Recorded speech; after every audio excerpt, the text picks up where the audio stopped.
In this video, I'm going to offer some ideas for how to get started with thinking about how to move assignments online. You will find that some in-person assignments have a direct translation to an online format.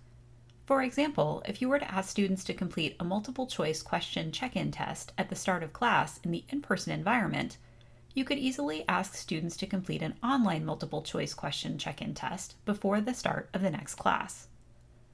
Other in-person assignments will be more challenging to translate online, and this is where you will want to refer back to the learning objectives being measured in the assignment.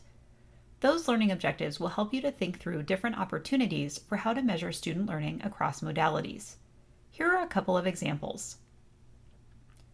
Let's say you were trying to measure a student's understanding of new vocabulary in a language course. In an in-person environment, you might have students paired together to quiz each other in real time on the new vocabulary words.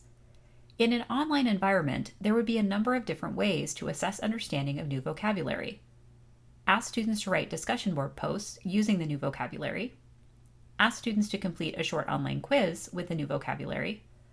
Ask students to read a short passage with the new vocabulary words and answer some basic questions that demonstrate their reading comprehension. All of these activities measure the same comprehension and recall of new vocabulary. In a second example, let's say you needed to measure a student's ability to explain a visualization of some data in your discipline. Maybe it's a bar chart. In an in-person environment, you might ask a student to present to their peers in real time about this information.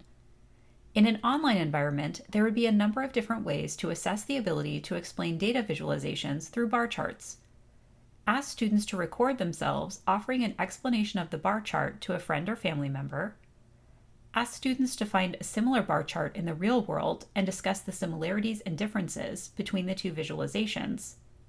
Assign students aside to debate the pros and cons of using a bar chart in a specific situation, and have them post their arguments in a class discussion board. All of these activities measure the same analysis needed to explain the purposes and uses of a bar chart. I hope these examples get some of your creative juices flowing about how you might assess students' learning online. I also recommend you check out the videos and resources in the next module on online activities for more ideas about how to decide what to move online and what to keep in person in your blended course.